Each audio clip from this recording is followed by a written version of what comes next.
Assalamualaikum warahmatullahi wabarakatuh. Perkenalkan, nama saya Silmi Atahira Al-Azima sebagai dosen Prodi Teknik Otomasi Industri dan Robotika Universitas Pendidikan Indonesia. Kali ini saya akan menjelaskan mengenai mata kuliah dasar yang menjadi mata kuliah wajib, yaitu mata kuliah Matematika Dasar dengan 2 SKS dengan kode TK 301. Rincian dari perkuliahan ini terdiri dari 14 kali pertemuan materi dan 2 kali asesmen berupa UTS dan UAS. Nah, selain itu, pada mata kuliah ini terdapat tugas yang akan diberikan pada setiap subbab akhir mata kuliah dan maksimal akan diadakan 4 kali evaluasi yang dilaksanakan melalui kuis secara individu. Nah, materi yang tercakup dalam mata kuliah ini, yang pertama yaitu adalah pengantar, kedua adalah fungsi, ketiga limit, keempat turunan, kelima aplikasi turunan, yang selanjutnya itu adalah integral dan diakhiri oleh aplikasi integral. CPL pada mata kuliah ini merupakan CPL yang sudah dirancang oleh tim kurikulum Prodi dan diturunkanlah 4 CPMK. Yang pertama itu adalah mahasiswa mampu memahami konsep dasar matematika. CPMK yang kedua yaitu adalah mahasiswa mampu mengimplementasikan konsep dasar matematika. Dan CPMK yang ketiga, mahasiswa mampu memecahkan permasalahan analisis matematis. Dan CPMK yang keempat, mahasiswa mampu menguraikan analisis secara sistematis berdasarkan konsep matematika. Untuk menunjang semua itu, pembelajaran akan dilakukan dengan cara pemaparan materi yang didukung oleh contoh soal, serta tugas dan kuis yang menuntut mahasiswa untuk aktif dan berperan dalam proses pembelajaran. Selain itu, mata kuliah ini juga dilengkapi dengan ilustrasi yang dapat membantu mahasiswa untuk memahami konsep materi. Buku referensi utama yang digunakan pada mata kuliah ini adalah buku karangan Purcell yang berjudul Kalkulus. Seluruh proses perkuliahan ini sudah didukung oleh e-learning UPI, yaitu spot.upi.edu, sehingga mahasiswa dapat mengakses seluruh detail perkuliahan dengan mudah dan diakses di mana saja.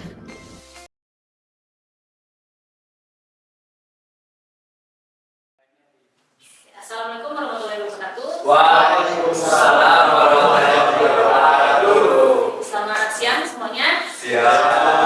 Hari ini kita bertemu lagi dengan mata kuliah Matematika Dasar dan hari ini kita akan membahas mengenai fungsi. Sebelum kita masuk ke dalam materi hari ini, kita coba review dulu pertemuan kemarin minggu lalu kita membahas tentang apa. Clue-nya minggu lalu kita adalah membahas tentang ada bilangan real, lalu ada bilangan bentuk akar, lalu ada bentuk mutlak dan ketidaksamaan. Nah, ada yang masih ingat apa itu bilangan real? Silakan. Oke, Alex, silakan Alex. Dijawab. Iya, silakan dijawab. Dijawab. Bilangan real adalah gabungan bilangan rasional dengan bilangan irasional. Contohnya itu seperti bilangan bulat, bilangan pecahan, dan bilangan desimal dan angka. Oke, itu adalah bilangan real. Oke, berarti kalau misalkan dulu, berarti kalau misalkan 1,5 itu bilangan real bukan? Pecahan ya, kalau pecahan itu masuk ke dalam bilangan real. Oke, lalu untuk perbedaan antara bilangan atau bentuk akar dan bentuk mutlak, ada yang mau jawab? Silakan. Apa bedanya? Oke, silakan Alifa dijawab. Silakan dulu. Jadi menjawab untuk bilangan mutlak hasilnya itu akan selalu positif atau nol. Lalu untuk akar hasilnya itu bisa positif, negatif maupun marginal. Oke, itu perbedaan dari bilangan real, bilangan akar dan bilangan mutlak ya. Oke, itu sudah cukup membuktikan bahwa kalian sudah memahami pertemuan kemarin ya. Kita lanjutkan ke materi hari ini. Kita akan membahas tentang fungsi. Nah, oke, fungsi ini nantinya kalian ini akan sering bertemu dengan sebuah fungsi fx atau apa itu dalam aplikasi kerobotikaan ya. Jadi sebelum kalian memahami misalnya ada fungsi trigono mungkin atau misalnya fungsi kuadrat dan seterusnya. Nah, sebelum langkah ke sana, maka kita memahami dulu fungsi itu apa ya. Nah, di sini ada definisi dari sebuah fungsi ya. Oh, ini bisa ya. Oke. Nah, jadi di sini ada definisi dari fungsi. Nah, intinya definisi dari fungsi itu adalah ketika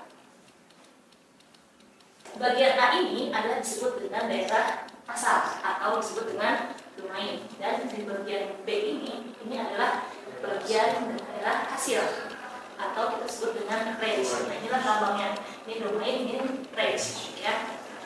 Kira-kira dari kedua gambar ini, ada gambar A dan gambar B, perbedaannya apa? Oke, silakan Alfian. Izin jawab Bu. Ya. Kalau untuk di gambar A, untuk yang bagian domain, fungsi domainnya itu memiliki masing-masing pasangan dari daerah hasilnya. Nah, sedangkan pada gambar yang B, pada daerah domainnya itu ada yang memiliki pasangannya ganda pada di daerah hasilnya digunakan, yang dimana sepengetahuan Alfian itu untuk di domain, untuk di bagian domainnya itu yang sebelah kiri harus memiliki pasangannya itu satu gitu, gak boleh bercabang seperti pada gambar B. Oke. Oke, nah di sini juga sudah ada clue-nya ya, bahwa gambar A dan gambar B ini adalah sebuah fungsi dan bukan fungsi. Nah, kalau kita cermati perbedaannya apa, itu ada terletak di sini, di daerah asal poin ketiga. Anggaplah ini anggota 1, anggota 2, anggota 3 ya. Nah, di anggota 3 ini dia memiliki dua hasil. Hasilnya ke poin 1 dan ke poin 2. Nah, inilah yang membuat bagian B ini adalah bukan fungsi. Sedangkan kalau misalnya kita lihat yang A, dari poin 1 sampai poin 4, keempatnya ini hanya memiliki satu pasangan atau satu hasil di bagian daerah hasil. Maka ini A adalah sebuah fungsi ya. Ini adalah F yang ditetapkan pada X, itu adalah Y sama dengan X, di mana X ini adalah ubah terikat. Ini terbalik, nanti sini coba berbeda ya. Terbalik, biasanya X itu adalah ubah terikat ya. Oke, di sini ada grafik mewakili antara fungsi dan bukan fungsi. Kira-kira yang bukan fungsi, yang warna kuning apa yang warna biru? Yang bukan. Yang bukan biru. Kenapa yang biru bukan fungsi? Nah, alasannya kalian lihat di titik sini. Dan di titik ini, ketika anggaplah titik ini adalah koordinat 0 minus 0,5. Nah, ketika kita masukkan nilai X sama minus 0,5, dia memiliki dua nilai. Ya, yang satu di 2, yang satu lagi di 3, sekian. Maka ini adalah grafik bukan fungsi. Sedangkan untuk grafik ini kita lihat di sini untuk nilai X-nya, masing-masing nilai X tidak ada yang nilainya ganda. Ya, maka ini adalah grafik sebuah fungsi. Ya, ini adalah perbedaan fungsi dan bukan fungsi. Ya. Oke, sampai sini ada yang bertanya dulu? Tidak ada? Oke, tidak ada. Kita lanjutkan, ya. Oke, lalu di sini ada fungsi terbagi dua. Ada fungsi genap dan fungsi ganjil. Fungsi genap dan fungsi ganjil itu memiliki syarat yang harus dipenuhi, wajib ya. Nah, sedangkan ada lalu fungsi yang bukan ganjil dan bukan genap, itu ada. Ya, jadi tidak selalu bahwa fungsi itu pasti ganjil atau genap, tapi bisa juga bukan keduanya. Ya. Nah, selagi atau selama fungsi itu memenuhi syarat ini, F ketika min X sama dengan fx, maka maksudnya nilai F-nya itu sama, baik itu nilainya X ataupun min X, dia mempunyai nilai yang sama, artinya adalah fungsi genap. Sedangkan ketika nilai F min X itu sama dengan min fx, maka ini adalah fungsi ganjil. Ya, mungkin kita bahas rumusnya secara umum seperti biasanya belum terbayang ya. Kita coba lengkapi dengan latihan nasional agar lebih terbayang apa maksud dari kedua syarat ini ya, agar kalian bisa membedakan mana fungsi genap dan mana fungsi ganjil. Oke, jadi ada contoh soal. Ada contoh soal A, B, dan C. Kita coba kerjakan yang bagian A dulu. Di sini dibilang bahwa ada fungsi fx sama dengan x. Kita mau ngecek ini fungsinya ganjil atau genap, gitu ya. Nah, di fungsi ini maka kita cek ketika misalnya saya dia masih bingung untuk memasukkan variabelnya, gitu ya. Kalau misalnya saya masukkan f sama dengan a, berarti di sini sama dengan apa? A, karena a ini kita substitusikan ke dalam X. Kan? Nah, berarti kalau misalnya saya masukkan F ketika min X, di sini min X-nya dimasukkan ke mana? Ke variabel X. Hasilnya jadi berapa? Berarti di sini kita simpulkan bahwa kesimpulannya ketika F min X, hasilnya adalah min F X, ya kan? Nah, kesimpulan ini adalah syarat dari persamaan atau dari sebuah fungsi ganjil. Maka ini adalah fungsi ganjil. Ya. Nah, ini untuk contoh yang pertama. Lalu untuk contoh yang kedua, untuk fungsi fx sama dengan x kuadrat. Kira-kira ini fungsi ganjil atau benar? Nah, yang mau menjawab silakan ke depan. Ada yang ke depan? Yang bisa silakan ke depan.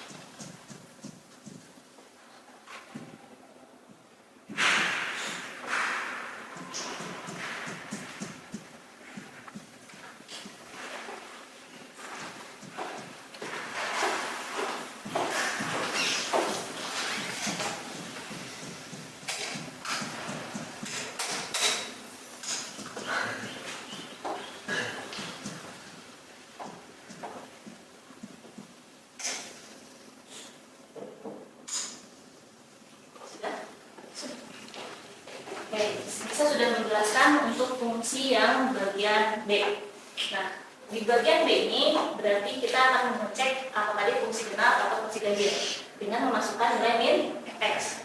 Ketika kita masukkan ke min fx ini, berarti min fx ini kita substitusikan ke dalam variabel x. Maka min x dikuadratkan menjadi x kuadrat. Maka hasilnya f min fx sama dengan fx. Maka fx sama dengan x kuadrat itu adalah fungsi benar karena persamaan ini memenuhi syarat dari bagian ini. Ya. Maka fungsi ini adalah fungsi benar. Ini adalah perbedaan dari fungsi ganjil dan benar. Ya. Oke. Kita lanjutkan ke sudut selanjutnya. Nah, ini ada gambar atau fungsi dari genap dan ganjil. Kita bisa lihat bahwa ketika fungsi genap itu adalah fungsi yang dicerminkan terhadap suhu B. Sedangkan untuk fungsi ganjil saya tidak dicerminkan terhadap suhu origin. Ya, tadi pun di gambar di sini ada. Ya, nah ini ada fungsi yang dicerminkan terhadap suhu X, suhu Y, dan ini dicerminkan terhadap suhu origin. Ya, ini perbedaan dari genap dan ganjil. Jadi kalau misalnya kalian lihat dari bentuk sinyalnya, itu kan bisa melihat ini fungsi ganjil atau ini fungsi genap. Ya, contohnya ada di sinyal sinus dan kosinus. Nah, ini lalu kita masuk ke pergeseran grafik fungsi. Ini dasar kalian untuk mengetahui bahwa grafik itu bisa kita manipulasi, bisa kita geser kanan kiri atau atas bawah atau mungkin dimampatkan atau mungkin diperbesar gitu ya. Nah, karena nanti kedepannya kalian akan sering bertemu dengan sinyal gitu ya. Misalkan di sinyal sistem atau lainnya yang bermain dengan sinyal, kalian akan familiar dengan pergeseran ini ya. Sebelum kalian ke sana, kita pahami dulu bagaimana perbedaan antara geser kanan kiri atau dimampatkan atau diperbesar ya. Nah, di sini di bagian awal ini ada grafik yang kita geser ke atas dan ke bawah. Nah, untuk digeser ke atas ini adalah dijumlahkan. Maka di sini adalah fx plus k. Yang dijumlahkan adalah fungsinya. Jadi fungsi dijumlahkan dengan konstanta. Ya. Ini maka menggeser ke atas ini awalnya di sini dia akan pindah ke atas. Lalu untuk yang pindah ke bawah atau geser ke bawah itu adalah y sama dengan fx min k. Ini untuk geser atas dan bawah. Sedangkan untuk digeser ke kiri dan ke kanan, yang dijumlahkan dan dikurangi itu adalah bagian variabel perikatnya. Perbedaannya kelihatan ya. Di atas kita menjumlahkan fungsinya dengan konstanta, Sedangkan yang bagian geser kiri dan kanan itu adalah variabel terikatnya yang kita ubah, gitu ya. Di sini untuk geser kanan itu adalah fx min k, sedangkan untuk geser kiri adalah fx plus k. Ya, itu perbedaannya. Jadi jangan sampai nanti terbalik antara geser atas dan geser kanan kiri, ya, karena perbedaannya cukup ya nggak terlalu kelihatan lah ya, kita harus dicermati dengan baik. Ya, lalu di sini ada grafik di mana grafiknya itu dimanfaatkan atau dikompres, diperkecil gitu ya. Kalau kalian lihat di sini di gambarnya, grafik awalnya itu adalah yang biru. Lalu saya manfaatkan untuk saya kompres, gitu. Maka dia akan mengecil, gitu kan? Nah, itu adalah dikali dengan 1/c. Sedangkan ketika saya mau perbesar grafiknya, maka atau dikali gitu ya ke atas, itu adalah dikali dengan konstan k. Jadi dikali dengan c. Ini diregangkan, sedangkan untuk dikompres atau dimanfaatkan itu adalah disatu per atau dibagi, berarti kan ya fungsinya. Gitu. Sedangkan untuk ini ada yang dikompres dan diregangkan terhadap sumbu horizontal. Ini adalah fungsi terikatnya yang kita otak-atik. Itu mirip dengan pergeseran tadi, kan? Kalau ini saya besar dan kecilkan terhadap sumbu vertikal atau ke atas ke bawah, sedangkan ini saya besar kecilkan terhadap kanan kiri kalau wanita ya. Nah ini variabel terikatnya yang kita ubah. Kalau dimanfaatkan dikalikan c, dan untuk peregangan dibagi dengan c. Ya. Oke, lalu ini untuk pencerminan, ada yang dicerminkan terhadap sumbu y dan ada yang dicerminkan terhadap sumbu x. Ya. Kalau dicerminkan terhadap sumbu x itu grafik yang kuning atau yang merah? Yang merah. Oke, ya ini adalah pencerminan terhadap sumbu x. Ya. Sedangkan pencerminan terhadap sumbu y yang mana? Yang kuning. Ya, karena dia jadi pencerminan terhadap sumbu y atau y sama dengan f min x. Ini adalah grafik yang bisa kita lakukan untuk entah itu menggeser atau mencerminkan dan seterusnya. Ya. Oke. Sebelum ke tugas, ada yang tanyakan dulu sampai sini? Karena kita sudah sampai di bab akhir, maka muncullah tugas, gitu ya. Ada yang tanyakan dulu sebelumnya berakhir? Cukup. Cukup. Berarti ada tugas, gitu ya. Nah, tugasnya sudah saya upload di Spot, bisa kalian akses untuk detail tugasnya. Seperti biasa, deadline-nya hari Jumat, silakan kalian kumpulkan di Spot masing-masing. Untuk soalnya juga sudah saya jelaskan di situ, bisa kalian baca soalnya apa itu tugasnya. Untuk tugas yang saya tahu, cukup jelas tugasnya. Tugas sudah, materi sudah. Nah, sekarang saya ingin mengevaluasi hasil hari ini, ya. Oke, kalian tolong siapkan HP-nya. Oke. Kita coba kuis dulu. Oke. Silakan diakses ya. Silakan kalian kerjakan dalam waktu 5 menit.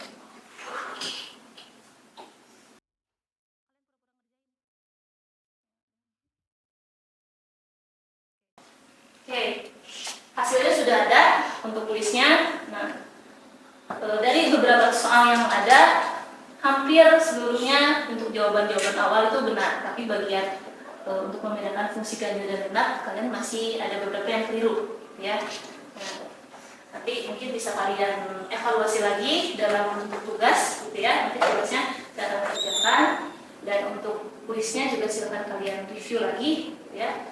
Untuk dominan yang salahnya ini di sini tadi adalah membedakan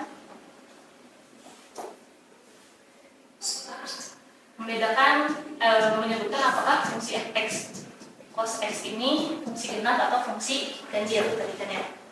Oke. Clue-nya untuk kalian nanti coba review lagi mandiri individu di rumah.